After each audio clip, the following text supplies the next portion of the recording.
हाँ जी सुनो, hello hello hello, देखो हो रहा। अगर मेरे पास कुछ ऐसा zigzag पार्टिकल का पाथ आ गया और मैं बोलूँ calculate the distance step by particle from 2 second से लेके 6 सेकंड तक, अगर ये स्ट्रेट लाइन होता तो आप क्या बोलते, एरिया अंडर द, इसमें तो नहीं कर पाओगे। तो इस चीज़ को सॉल्व करने के लिए कहा गया कि एक काम करो, बहुत पतली सी स्ट्रिप कट करो। कितनी पतली? बहुत पतली, एकदम नेग्लिजिबल, लेकिन हाँ स्ट्रिप, बहुत पतली सी स्ट्रिप। लेकिन वो जो स्ट्रिप होगी वो होगी तो रेक्टेंगल ही। एक सिंपल लाइन को भी अगर जूम करते जाओ ना स्ट्रेट लाइन को, तो कैसे दिखेगी? रेक्टेंगल। या तो सिलेंडर दिखेगी या तो रेक्टेंगल दिखेगी, बट रेक्टेंगल ही लेना है हमें। ये है डेल्टा टी। डेल्टा टी कितना है? Delta T tends to zero, मतलब जीरो नहीं है बट जीरो है। स्टेटमेंट सुनना, हाँ जीरो नहीं है बट जीरो है। 11 चैप्टर लिमिट हो गया। बहुत तमीज से पढ़ना, बहुत तमीज से पढ़ना। 12th में मेरा बीपी हाई चल रहा है, पता है बात ना। 12th वालों को, 12th वालों को ये जो चैप्टर आप पढ़ रहे हो ना, सेम चैप्टर 12th का, ये वाला चैप्टर 12th में है। आपका ये पूरा चैप्टर है, वहाँ पे एक एक्सरसाइज है continuity and derivative. First exercise है 5.1, उसमें 30 क्वेश्चन है। वो 30 क्वेश्चन 11th के ही हैं। और 6 बच्चे यहाँ बैठते हैं, 6 का दिमाग ब्लैंक बना रहता है। 3 दिन पढ़ाया मैंने, 1.5 घंटे, 5.5 घंटे की क्लास हुई, 4.5 घंटे की क्लास हुई है। उसके बाद भी क्या है कि नहीं आ रहा है, क्योंकि वो 11th में स्किप करके आए हैं। 30 में से लगभग हाँ, देखो बेसिक बस करना, लेफ्ट और राइट हैंड लिमिट निकालना है, बस इतनी ही नॉलेज चाहिए। इतनी चाहिए, लेफ्ट राइट निकाल के क्वांटिटी प्रूफ करना है। उसके बाद 30 क्वेश्चन में से मैंने 10 क्वेश्चन करा दिए, उसके बाद भी ब्लैंक है। और हार मान के मुझे ये कहना पड़ा कि चलो अभी रहने दो, हम लास्ट में पढ़ेंगे इसको, 5.2 से पढ़ते हैं। फिर अभी कल परसों विकास सर को बोल रहे हैं कि सर वो चैप्टर समझ नहीं आ रहा। अब तो बच्चे ही रह जाओगे जीवन भर, नहीं समझ आ रहा तो अभी मैं ही कराऊंगा ना। वो तो पता है, मतलब विकास को भी बोला है कि सर बच्चों को नहीं आ रहा है, अगर आपके पास टाइम हो तो आप पढ़ा देना, या 11th के साथ पढ़ा देना। बट वो टाइम नहीं हो पाया, क्योंकि कम्युनिकेट नहीं हो पाया। तुम लोग का बहुत आगे निकल गया, डेरिवेटिव कर रहे हो ना तुम लोग, खत्म तो खत्म हो गया। तो इसलिए क्या बोले, सर उनका टॉपिक खत्म हो गया, तो कभी रिवीजन में बुला लेंगे। तो delta T tends to zero, but zero नहीं। और इसकी हाइट होगी, लेट से यहाँ पे v, कितना v, तो v into delta T, length into breadth, क्या देगा? एरिया, एरिया देगा ना। और ऐसे करोड़ों स्ट्रिप्स कट होंगे, ऐसे करोड़ों। तो इन एरिया को अगर हम सबको लेके जोड़ दें तो समेशन करते हैं, और कैलकुलस में आता है आपका इस तरह सिंबल, इंटीग्रेशन वाला। ठीक है, कहाँ शुरू किए हो? 2 से, और कहाँ तक जा रहे हो? तो 2 to 6, 2 to 6, लोअर लिमिट से अपर लिमिट। इसको कहते हैं इंटीग्रेशन। क्या बोलते हैं? ये इंटीग्रेशन का मीनिंग है कि इंटीग्रेशन है क्या और क्यों हमें जरूरत पड़ी। तो जैसे मान लीजिए कुछ स्टैंडर्ड फॉर्मूले, 2-3 फॉर्मूले की जरूरत पड़ेगा। पहला फॉर्मूला है कि x to the power n dx। अच्छा, जो फंक्शन यहां पर होगा, यहाँ पे फंक्शन t का होगा तो यहाँ पे dt होगा, यहाँ फंक्शन p का होगा तो यहाँ पे dp होगा, यहाँ x का होगा तो यहाँ पे dx होगा। इंटीग्रेशन को कैपिटल I से रिप्रेजेंट करते हैं। जब हम इंटीग्रेशन अप्लाई कर देते हैं तो ये सिंबल जो है हटा देते हैं, सांप वाला, इसको हटा देते हैं। इसका फॉर्मूला बनेगा x to the power n plus 1 n plus c integral constant होता है। इसके बारे में कभी और पढ़ेंगे, इसकी वैल्यू चेंज हो सकती है, अभी जरूरत नहीं है फिलहाल। हाँ, फिजिक्स में जरूरत नहीं है, मैथ पढ़ दो। तो जैसे example, x to the power मान लो 6 है, इंटीग्रेशन करेंगे तो x to the power 7 plus 7, यही आएगा ना, प्लस c। अब एक चीज और समझना, x टू द पावर 7 का डेरिवेटिव करेंगे तो क्या आएगा? 7 x to the power 6, 7 x to the power 6। क्या ये दोनों में कुछ रिलेशन दिख रहा है? देखो ध्यान से। तो इंटीग्रेशन जो होता है वो एंटी डेरिवेटिव होता है। क्या होता है? एंटी डेरिवेटिव होता है। इंटीग्रेशन और डेरिवेटिव आपस में अपोजिट होते हैं। क्या होते हैं? अपोजिट। यानी अगर मैं ये फंक्शन आपको फिर से दे दूं, क्या ये दे देता हूं मैं, 7 x टू द पावर 6, और इसका इंटीग्रेशन करना है, किसका? तो वेरिएबल के साथ जो भी कोफिशिएंट होता है उसको हम बाहर लिख लेते हैं। क्या लिखते हैं? बाहर। तो हो गया 7 integration x to the power 6 dx, x to the power 6 dx। इसको सॉल्व करेंगे तो ये आएगा 7 x to the power 7 upon 7, 7 से 7 कट गया, कहाँ पहुंच गए आप? देखिए x to the power derivative ये आया था और इसका इंटीग्रेशन डेरिवेटिव आया था, तो integration is the anti derivative. Second formula, d by d x of cos x क्या होता है? Minus sine x. So integration of sine x ये होता है minus cos x plus c. Third, integration of cos x ये होता है sine x, क्या होता है? साइन एक्स, ये होता है साइन एक्स। ठीक है, टोटल 10-12 फॉर्मूले हैं। e to the power x का इंटीग्रेशन होता है e to the power x, e to the power x का इंटीग्रेशन होता है e टू द पावर, लिखा है ना? हाँ, तो इस तरह से integration of sec x, tan x का होता है sec x plus c, integration of tan x, integration of, लिख लो, integration of sec x tan x, integration of sec x tan x dx is equal to sec x plus c, क्योंकि derivative of sec x होता है sec x tan x, है ना? उसी तरह से integration of cosec square x dx ये आता है minus cot x plus c, क्योंकि cot का इंटीग्रेशन होता है minus cosec square c। Integration of sec square x dx का इंटीग्रेशन होता है tan x प्लस c, ठीक है? और tan x का डेरिवेटिव होता है sec स्क्वायर, फोर रखा है क्या? ओहो, 0 नंबर, बताओ। अरे ओरली भी पूछ लूंगा, अभी टेस्ट ले लूंगा मैं, ठीक है?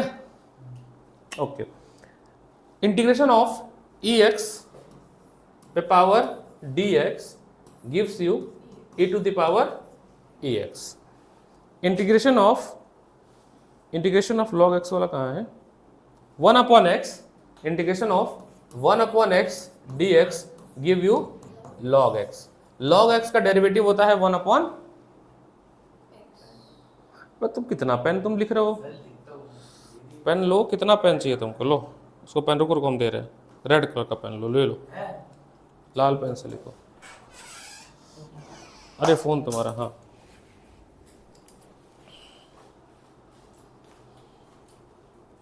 ये है ना, देखो पहचान। अब है तुम इसको पेन दो यार, लाओ ये भी दो इसको, कोई पेन पेंसिल दो इसको, कोई मेरा पेन, हाँ जाओ छुट्टी, ठीक है? अब देखो, दे दो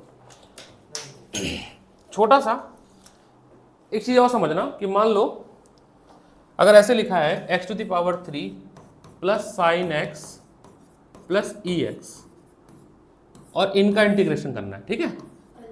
तो अलग अलग कर देना, बस 3 फंक्शन समझ लो, तो x cube d x sine x d x plus e to the power x d x और इनका इंटीग्रेशन। मेंटली भी कर सकते हो, इस इतना लंबा लिखने की जरूरत नहीं है। तो जाएगा x 4/4 साइन का cos x और ई एक्स का ई एक्स, आंसर, ठीक है? अब इसी की मदद से एक क्वेश्चन करते हैं, बहुत अच्छा क्वेश्चन है। ये आया है प्री मेडिकल टेस्ट 94, पहले नीट नहीं होता था तो सीबीएसई पीएमटी कराती थी, तो उसका नाम था पीएमटी। क्वेश्चन देखना, कह रहा था acceleration experienced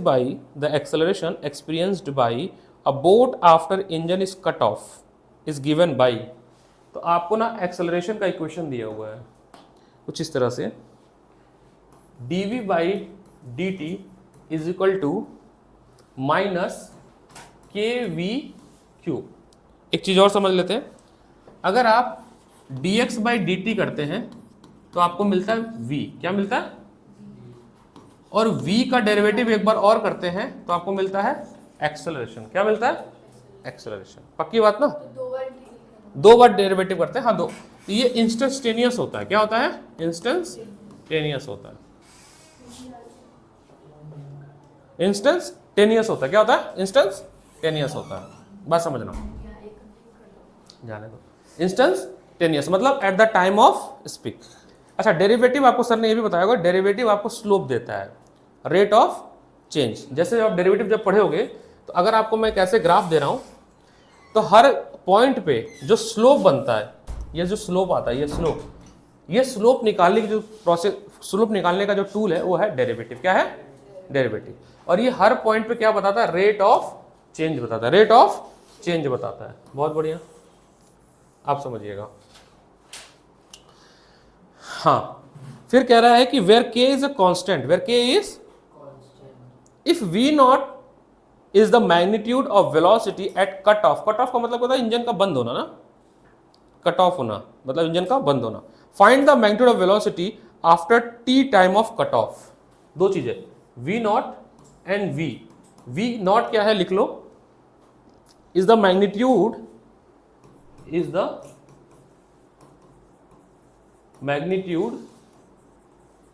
magnitude of the velocity of cut off या at cut off v है आपका velocity, magnitude of velocity at time t after cut off, ठीक है। अब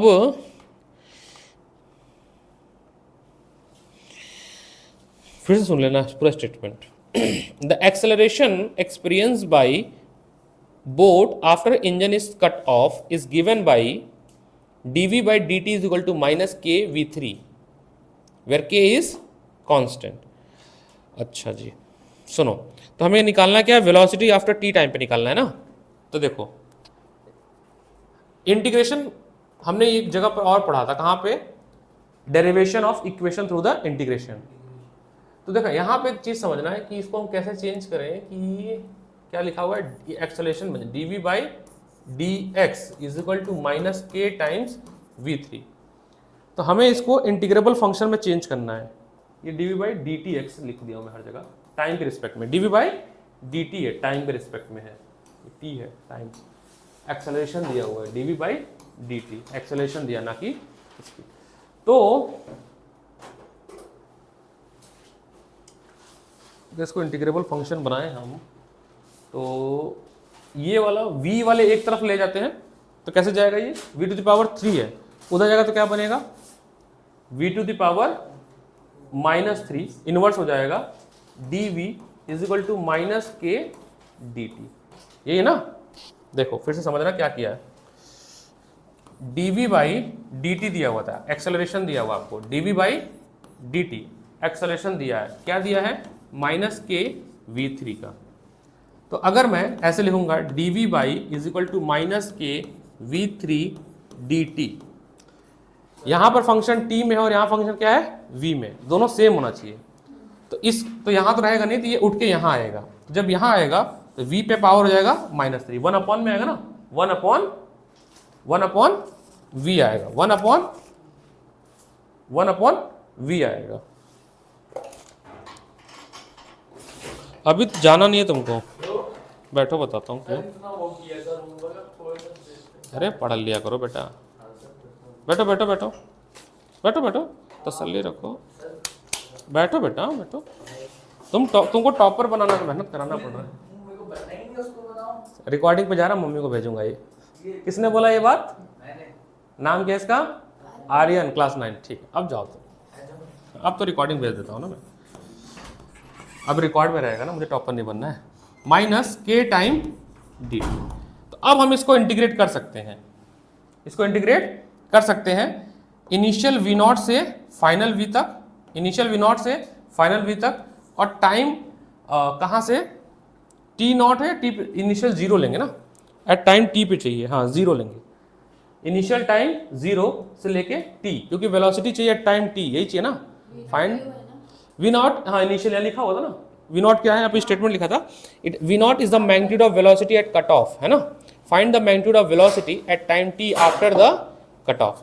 तो अब देखना, जब इसका इंटीग्रेशन करेंगे, यहाँ पे वापस आ रहे हैं, तो हो जाएगा v minus three plus one, हाँ तो minus three plus one bracket में v नॉट से v तक माइनस। अब देखो एक चीज और सीखना, जैसे मान लो कोई भी डेरिवेटिव दिया है और यहाँ पे कुछ मिसिंग और इंटीग्रेट कर रहे हैं, तो यहाँ पे मिसिंग मतलब वहाँ पे वन है, क्या है, वन है, तो इसका इंटीग्रेशन क्या हो जाएगा, जो जिसके फंक्शन के फॉर्म में, तो t आ जाएगा, क्या आ जाएगा, t, x है तो x आ जाएगा, v है तो v आ जाएगा। तो इसमें क्या है, t है तो t आ गया, जीरो से t, जीरो से t।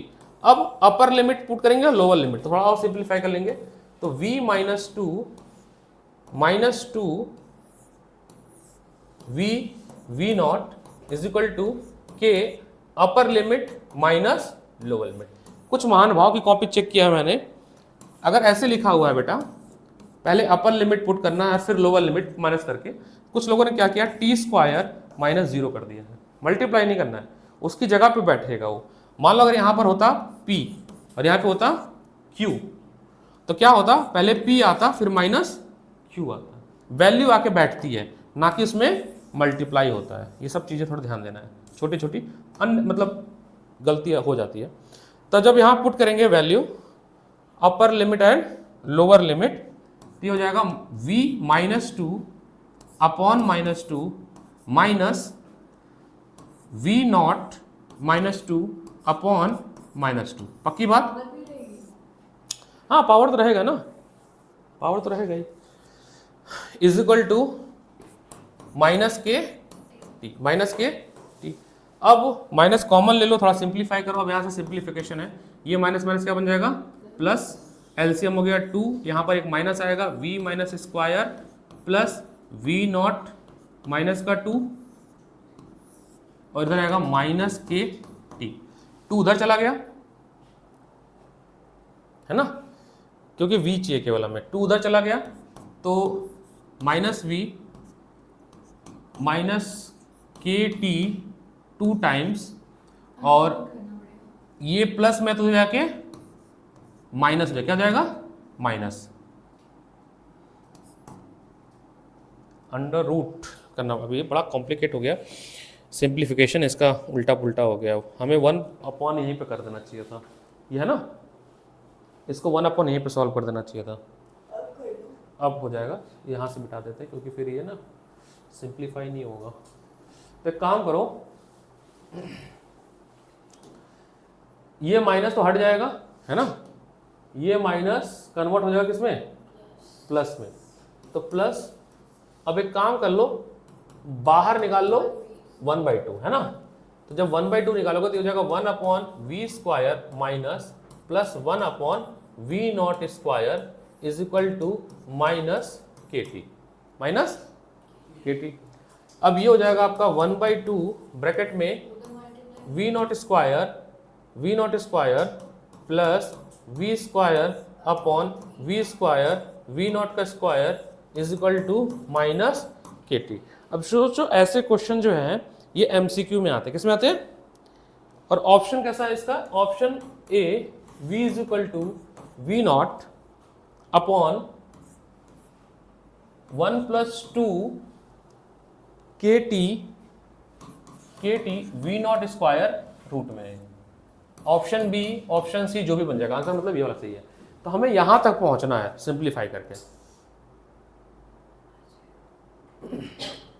तो के टी तो दिख रहा है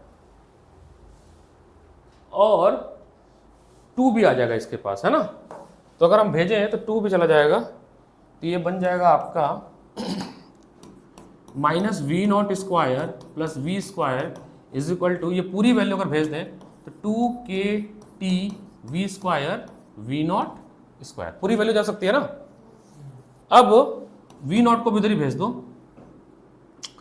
तो V square is equal to हो जाएगा -2 के T V square we naught square plus V naught common ले ले, वी नॉट कॉमन अभी भी नहीं बन रहा है ये आंसर, -2 के टी वी स्क्वायर -2 के टी वी स्क्वायर 1 अपॉन में आ रहा है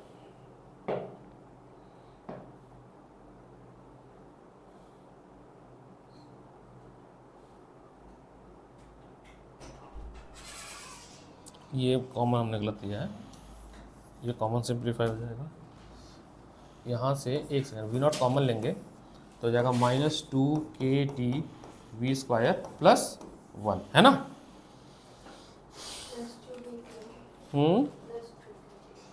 तो साइन ऊपर कुछ हुआ है इधर कॉमन लेने में, इधर कहीं v0² होगा बाहर, हाँ जो बाहर आया है। एक तो बाहर कॉमन लेने, इससे भी ले लिया कॉमन और इससे भी ले लिया बाहर, बाहर लाए ना कॉमन लाके। ये कुछ 1 अपॉन में तो नहीं रह गया है। हाँ छुट्टी है, फोन कुछ सिंप्लीफाई गड़बड़ हो गया ये कहीं से, कहाँ से गड़बड़ हुआ है। यहाँ तक ठीक है, ये वाला स्टेप, ये वाला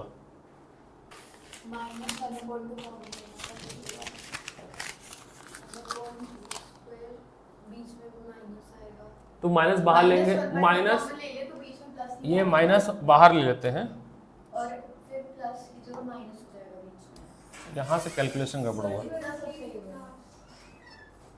हाँ बैठो बैठो, यहाँ से कैलकुलेशन पे ध्यान देना है आपको।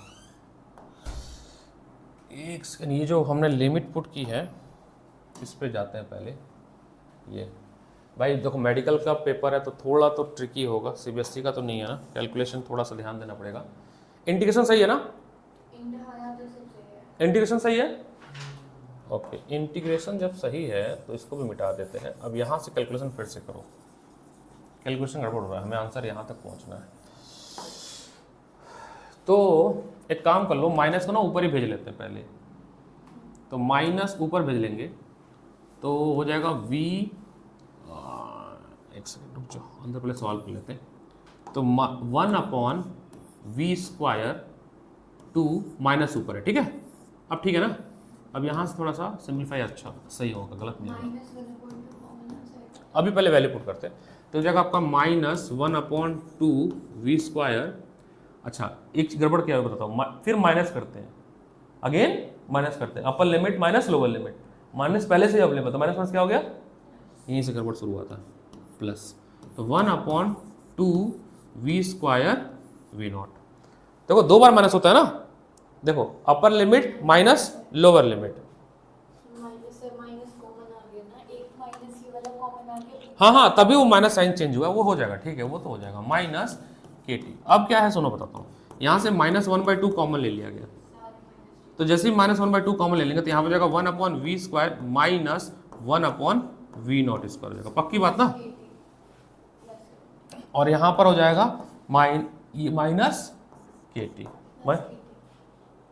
नहीं अभी तक तो माइनस, अभी कट जाएगा ना, ये वाले माइनस ये वाला माइनस कट जाएगा, अब अगले स्टेप में ये वाला माइनस कट जाएगा, ये कट गया, ठीक है। अब देखना है 2 उधर ही भेज देते हैं और यहाँ पे एलसीएम लेके करेंगे तो हो जाएगा v² v0²।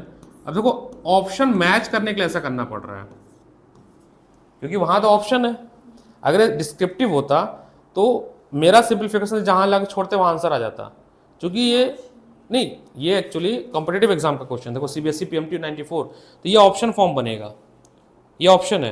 तो अगर हमें यहां तक पहुंचना है, नहीं तो मैं यहां पे सिंप्लीफाई करके छोड़ देता 2KT। अगर ये सीबीएसई में करना होता सेम तो हम क्या करते, हमें v चाहिए ना, केवल हमें वेलोसिटी चाहिए, फाइनल वेलोसिटी या टाइम t, तो हम उस फॉर्म में बना के छोड़ देते। सो v0² माइनस v², ये इधर गया था ये इधर गया था, is equal to 2KT v² v0²। तुम आओ पहले, तुमसे सवाल पूछना है, बैठो। पहला question, if action is always equal to reaction explain how horse can pull a cart. According to the, तुम बताओ, कोई दिक्कत है, तुम बताओ, कौन सा, यही आंसर बताओ According जो to तुम the लिखे हो। law of motion and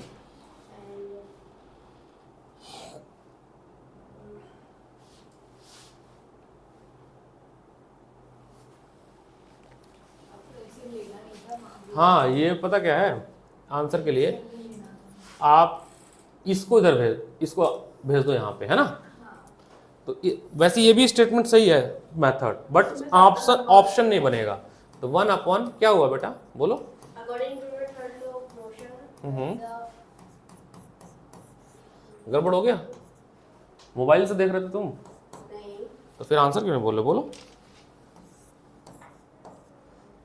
बोलो बोलो बोलो। 2KT, मैंने क्या कहा था, नहीं सुना पाओगे तो 0 नंबर। 1/v², है ना। अब रेसिप्रोकल हो जाएगा।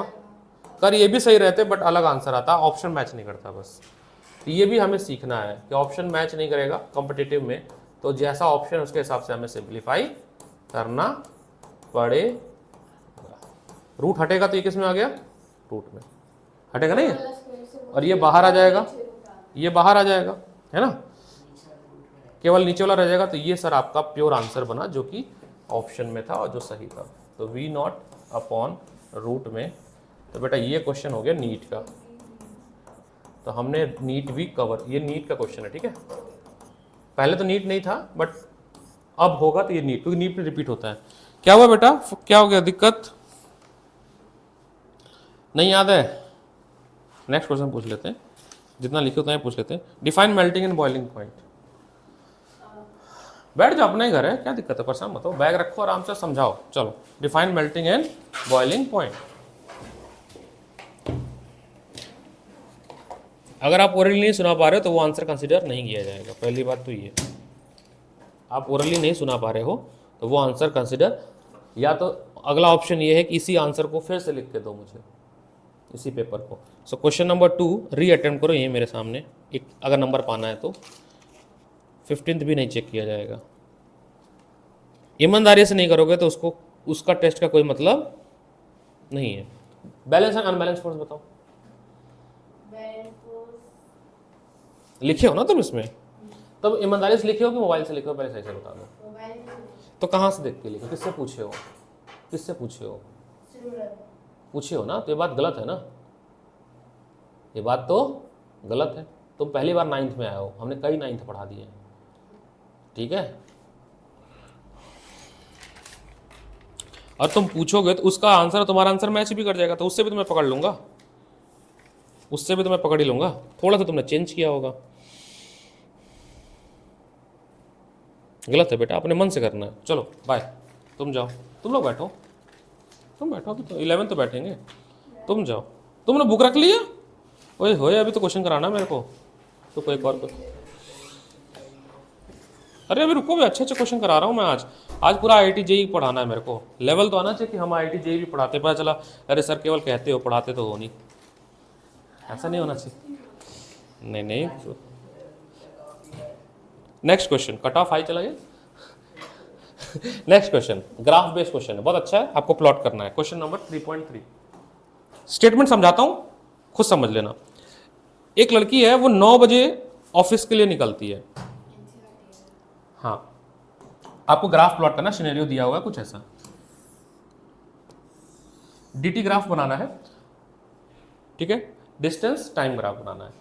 तो वो अपने ऑफिस से घर से 9 बजे निकलती है, और उसके घर से उसका जो ऑफिस है, हाउस से जो ऑफिस है, हाउस से जो ऑफिस है, आराम से पढ़ो तुम लोग, अभी स्टार्ट करूंगा।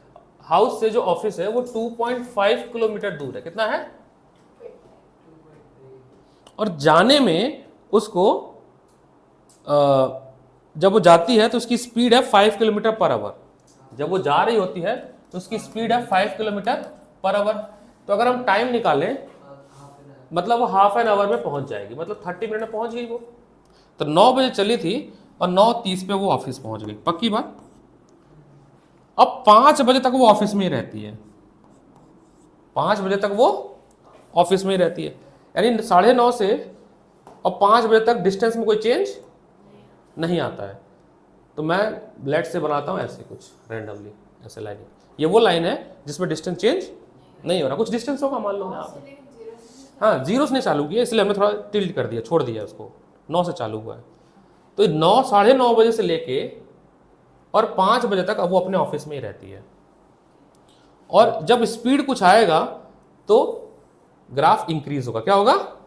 इंक्रीज होगा। तो ग्राफ कुछ ऐसा बनेगा, साफ सुथरा बनाते हैं हम। 9 बजे से जब अपने ऑफिस जाते हैं तो ये आपका स्पीड क्योंकि आप स्पीड इंक्रीज करो तो एक्सेलरेटेड ग्राफ बनेगा बढ़ता हुआ। और 9:30 बजे से एक्सटी ग्राफ है। 9:30 बजे से लेके 5 बजे तक, 9:30 बजे से लेके 5 बजे तक ऑफिस में ही रहती है, फिर छुट्टी होती है। जब वो वापस जाती है ऑफिस से घर तो स्पीड उसकी बढ़ जाती है। कितनी बढ़ जाती है? अब जाती है वो 25 किलोमीटर पर आवर से। 25 किलोमीटर। अब कितना टाइम लगेगा जाने में? कितना टाइम लगेगा? डिस्टेंस तो वही रहेगा ना, डिस्टेंस तो वही रहेगा। तो 0, हाँ मतलब इसको नहीं, एक सेकंड, क्या होता है इस टाइम इज इक्वल टू क्या होता है बताना? Speed is equal to distance upon time.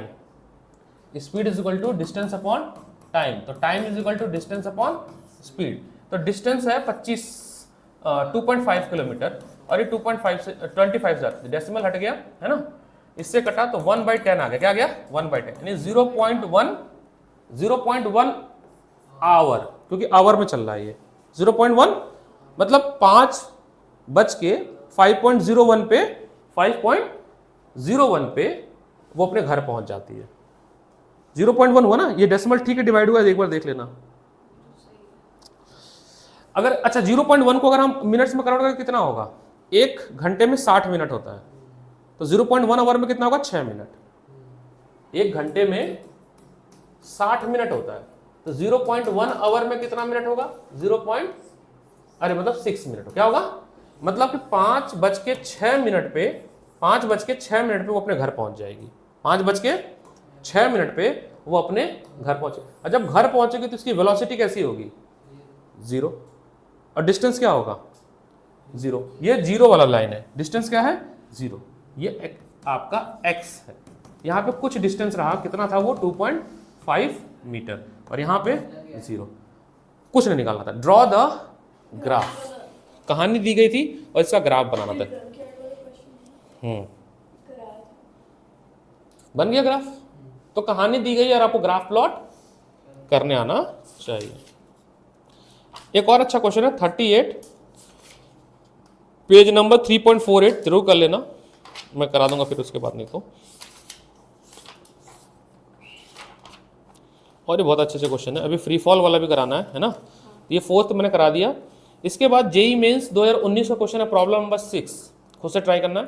Problem number 8 JEE mains 2022 का क्वेश्चन है। ये दोनों ट्राई करो, ये दोनों हम डिस्कस करेंगे अगली क्लास में, और फिर फ्री फॉल भी कर लेंगे। तो आज की क्लास समाप्त।